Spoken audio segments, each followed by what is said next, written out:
And that means good meals are ahead for the young inland taipans.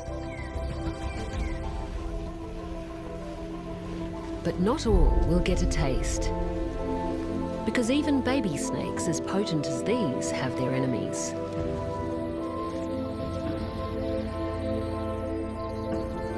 The king brown is a cannibal killer, preying on reptiles.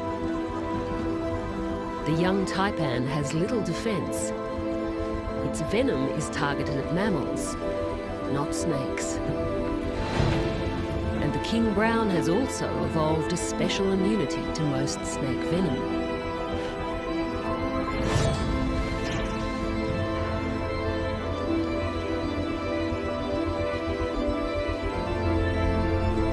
The young taipan's day as a fierce predator is over, almost before it began.